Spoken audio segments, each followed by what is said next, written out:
ko'p odam 1 oydan 2 oygacha, mana shu 1 oylik, 2 oylik buzoqchalarni Rossiyada olish bo'yicha ko'proq ma'lumot so'rayapti. Ya'ni tartibi qanaqa bo'ladi? Biz men uy olishni, rasmiylashtirishni, ferma olishni, rasmiylashtirishni u meni ishim emas, yuristga murojaat qilasizlar o tema bo'yicha. Prosta xarajatlar so'rashyapti, xarajatlarni. Bugun Samarqandda akamizga tushuntirib berdim, iloji boricha qo'limdan kelgancha hammasini. Boshqa podpischilar uchun ham tushuntirib beraman. Ya'ni bizning qancha xarajatlarimiz bor hozir. Agar ferma qiladigan bo'lsak, yo bir mashina shunaqa menga o'xshagan uyda cho'tki qilib saroy yasab, ya'ni molxona yasab, shu molxonaga hatya bir 30 ta joylashishimiz uchun. Hozir 1 minut. Aka, assalomu alaykum. Rahmat aka, tinchmisiz? Tinch aka, gap sizda.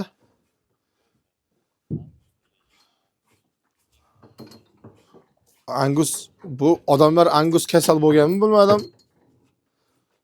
Juda ham ko'p zakaz, juda ko'p. Angus yo'q, boya siz tashlaganingizni o'zingiz nima qilib topdingizmi uni yo prosta sotuvganmidi u? Bo'ldi olgan bo'lsangiz.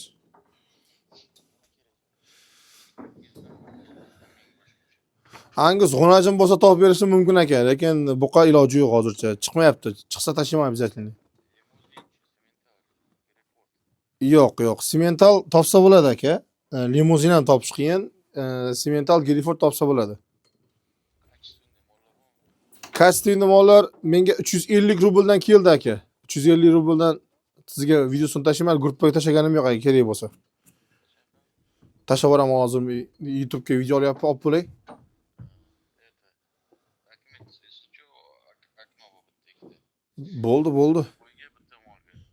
Bo'ldi, aytaman, xo'p. Bo'ldi.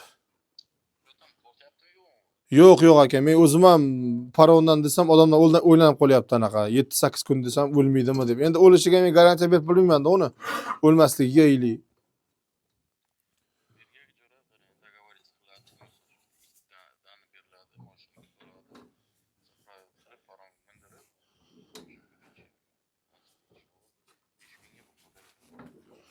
Besh kunga kirsa-ku, Buxoroga nechuvi? Bir hafta 10 kun desam qo'rqyapti odamlarda.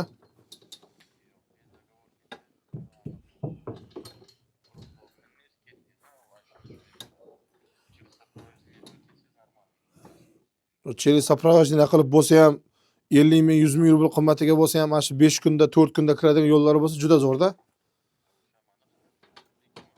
Bo'ldi, tamom, aytaman unda. Ishonchli bolalar bor deb.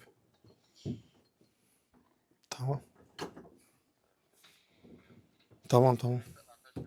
Tashiyman, xo'p.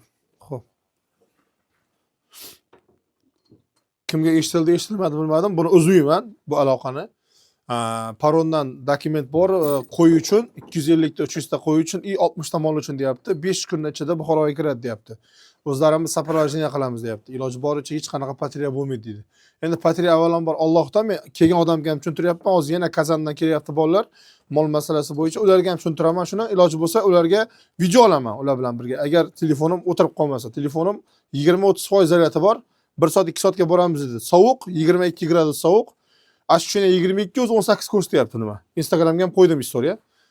Instagramda kuzatib borishlaringiz mumkin. Istoriya ko'proq qo'yaman. YouTube'ga qaraganda har xil istoriyalarda ma'lumotlar berib o'taman. Knowledge'da bor variantlarni ko'rsatib beraman. Telegram kanalimda ham chiqadi. Telegram kanalimiz silkasi kommentariyada yo описаниеda bo'ladi. Kirib ko'rishlaringiz mumkin. U yerda YouTube'ga chiqmagan, nimaga? YouTube, Instagramga chiqmagan chorvalar Telegram kanalda bo'ladi. Hamma kirib qo'ysa mamnun bo'lamiz. Tak. O'zi bugungi nima? Mana shu boqish, 1 oylik, 2 oylik boqish, paron haqida edi. Paronni haqida mana ma'lumotni berdim. Yana qo'shimcha ma'lumot berib o'taman. Hozir men uy olib, mana menga o'xshagan Penzada sotyapti mana o'zbek blogerlar, Tverskiy oblastda shunaqa uy olib, bir 10 metr, 20 metr saroy qurib, molxona qurib, chiroyli qilib, sharoit issiqqina qilib, 4 ta 5 ta zagoncha, kichkinagina zagoncha, 5 ga 3 ga 2, 5 ga 3 qilib 10 ta 5 ta 5 ta tiqib boqsam qanaqa bo'ladi degan juda ham ko'p qo'ng'iroq bor. Avvalambor joy, eng birinchi joyda issiqligi buzoqcha uchun hozirgi temperaturada, hozirgi ob-havoda. Ikkinchi sharoit nimaga? buzoqchaga. Ya'ni teklari quruq bo'lishi kerak обязательно и sizni berayotgan sutingizni kачествоsi, suv qo'shilganmi, qo'shilmaganmi, suxiy moloko qo'shib beryapsizmi, qo'shmay beryapsizmi, iloji boricha endi tug'ilgan buzoqchaga 1 oy davomida umuman suxiy moloko qo'shish tavsiya qilinmaydi. Umuman tavsiya qilinmaydi. Agar ekonomik qilaman desanglar, 60% sut, 40% suxiy moloko, unda ham tavsiya qilinmaydi. Sut narxi Tataristonda men o'zimni joyimni aytaman, 30 rubldan 35 rublgacha qishloqlardagi. Shaharda bilmadim, balkim 50 rubldir, balkim 55 rubldir. Shahardagi narx bilan men qiziqmayman ham, bilmayman ham to'g'risi. Tak, agar men 30 ta buzoqcha oladigan bo'lsam, menga qancha xarajat bor bir kuniga? Mana shuni menga juda ko'p so'ragan odam bo'ldi. Shuni aytib o'taman. Xarajatingiz sizni bir kunda to'g'ri, konkretida hisob kitob qilib beraman. Bir kunda bitta buzoqcha, yangi tug'ilgan buzoqcha kamida 6 litr sut ichish kerak. Bir kunda yangi tug'ilgani, ya'ni 1 oygacha bo'lgani 6 litr sut ichish kerak minimum. Ya'ni 10 tasi 60 litr bo'ladi. 10 tasi. 30 tasi 180 litr bo'ladi. 180 ni ko'paytiramiz 35 ga o'rtacha. Lekin 35 litrdan olmaysiz. Men o'zimga nonga, pechenyaga, qora choyga sut olyapman, 50 rubldan olyapman. Sizga unaqa optim narxda bermaydi. 50 rubldan kirganda kuniga 9000 rubl kerak bo'ladi bizga. 30 ta kichkina buzoqcha boqish uchun 9000 rubl. 9000 rublimiz hozirgi kurs bilan barobar 155. Tak. 9000 ko'payib 155. 1.395 bo'lar ekan. Faqat bu bizi narximiz. Unga qo'shimcha 0 granula, 0lik. Ya'ni yangi tug'ilganlarga beradigan granula o'zining tanasini saqlash uchun, ozgina energiya yig'ish uchun, unda granulada tuz bor bilsangiz, unda granulada har xil nimalari bor, mineral o'g'itlar bor. Granula berish tavsiya qilamiz. 0lik faqat, 0 bo'lish kerak. Keyin 1 oy, 2 oy o'zi bor nimalarda, magazinlarda. Agar uni ham qo'shadigan bo'lsak, sizning xarajatingiz где-то bir kuniga 30 taga 10.000 rubl atrofi bo'ladi. 10.000 rubl atrofi. 30 ta buzoqchaga 10.000 rublimiz 1,5 million bo'ladi. 1.555 bo'ladi. 1,5 million bo'ladi. Ya'ni 1,5 million xarajatingiz bor o'zbek puliga 30 ta nimaga. Demak 60 taga chisti xarajatingiz 3 milliondan oshar ekan. 3 million 200 so'm orqali bo'lar ekan. 3 million. 60 ta buzoqchaga 1 kunlik xarajatingiz faqat sotib olsangiz sutni. O sizga выгодныйmi, выгодный emasmi, buni siz kommentariyada yozib qoldiring. Menga qoniqarli, menga u xarajatni qilsam ham baribir qoplaydi desanglar, kommentariyada yozib qoldiringlar. Agar sizlarda yana bitta variant 30 ta buqayingizga 5 dona g'unajin bo'lsa, 5 dona bug'oz yoki tug'gan, ya'ni sog'adigan bo'lish kerak, do'yniy bo'lish kerak, iminna sog'imli bo'lish kerak. 25 litrdan sut berganda ham 5si 125 litr sut beradi. 125 litr, to'g'rimi? Yo'q. 4 tasi 100 da 125 litr beradi. To'ppa-to'g'ri. O'zi birinchi kallaga kelgan narsa to'g'ri bo'ladi. 125 litrsi sizga yetib ortadi. Suxiy moloko aralashtirib bersangiz, o'zini bersangiz 30 taga yetmasligi mumkin. Yo'q, 180 litr chiqardikmi? Yetsa kerak. Ish qilib yetadi, yetmaydi, u yog'i o'zingiz bilasiz. 5 ta g'unajin hozirgi kunda Rossiya ichiga 100 mingdan topsa bo'ladi. Minimum Rossiya ichiga 100 mingdan. Ja unaqa zo'r emas, ja unaqa yomon emas. 20-25 litr sut beradigandan 5 ta olsangiz, menimcha normalniy bo'ladi. Tavsiyamiz shu. Endi ferma olsak, ferma arendasi qancha?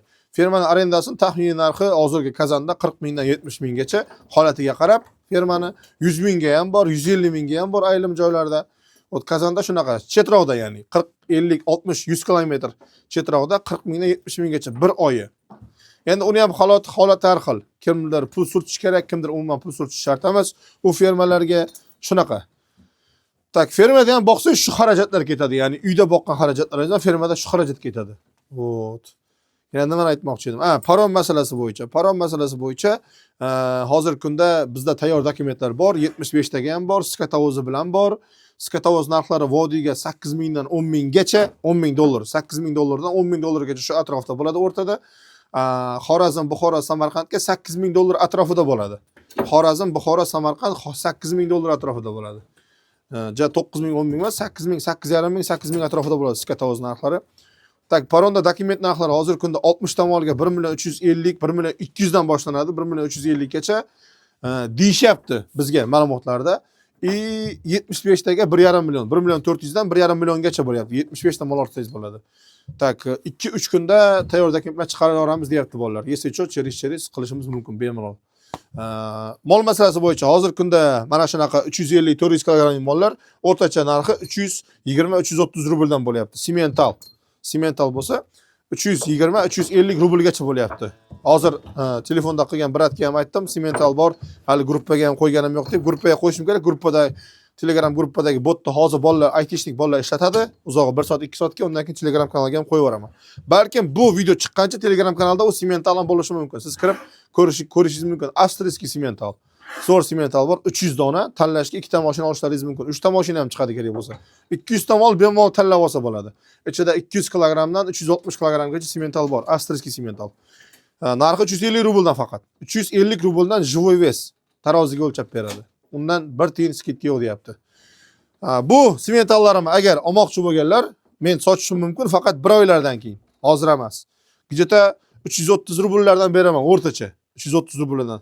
Tanasi 350 dan 380 400 gacha. 350 dan 400 gacha живой веси. 1 oydan keyin beraman lekin sal issiq bo'lgandan keyin o'zini prirovkalarni qilib, hozir mana salqindan endi chiqdi bular. Bugun mana -18, kecha 24, uni nimasi 30 bo'ldi, vahshiy bomba sovuqlar bo'ldi. Endi oldimizdagi bir hafta endi -15 kutilyapti. Ya'ni 10-15 eng pasti 5 gradus bo'lishi kutilyapti. Shuning uchun bularni bir qator prirovkalarni qilib, ichki tashqi parazitlarga itak mana даже nimasi bo'yicha ham nima bor hali. Kambi kormalari oldida pastiyan turibdi mana. Kambi korma oldida bor. Men obedda kambi korma bermay qo'ydim. 2 mahal beradigan bo'ldim. 2 mahaldan mana qoldirib o'tdi. Sovuqda bilmadim, uncha yemaydi bular sovuqda. Bilmadim nimagadir. Sovuq qotsa yemaydi meyli. Lekin apetit zo'r. Hozir o't olib kelsam, o'tni to'xtamasdan yeyishadi. Hozir men videoni yakunlab, bularga o'tlarni to'ldirib ketaman. Shu bilan soat 6:30-7 larda chiqaman. 6:30-7 larda chiqib bir qator yana yemdan keyin suvdan keyin yana o't ozgina. Bo'ldi shu bilan ertalab 2 mahalga aylantirdim. Ya'ni obedda berayotganimni ertalab bilan kechqurunga bo'lib yubordim. Obedda berayotgan yemimni. Mana hozir kambi ko'rma yeyishyapti. Endi ayrimlari yeydi, bu ham yegan mana bug'lashiq murga, bu ham yegan, bu yemagan lekin suvdan keyin. Suvdan keyin ayrimlari kambi ko'rma yeydi, ayrimlari yemaydi. O't tagida qolib ketsa, kambi ko'rma ham 3 kunda musurga chiqadi. Shuning uchun iloji boricha o't tashamasdan yedirgan yaxshi kambi ko'rmani, musurga chiqmasligi uchun. Tak, mendan bugunga shular. Xudo xolasa, sizlarga yana ma'lumotlar bo'lsa aytib beraman. Bugungi nimamiz kema orqali O'zbekistonga mol olib borish 1 oydan, ya'ni endi tug'ilgan buzoqchalar yoki 1 oylik buzoqchalar qanday boqamiz, qancha xarajatlari bor. Temamiz shu. Like'ni bosib, kanalimizga obuna bo'lib qo'yinglar. Yo, let's go. Короче, 13 minut bo'ldi, как раз zo'r, нормальный.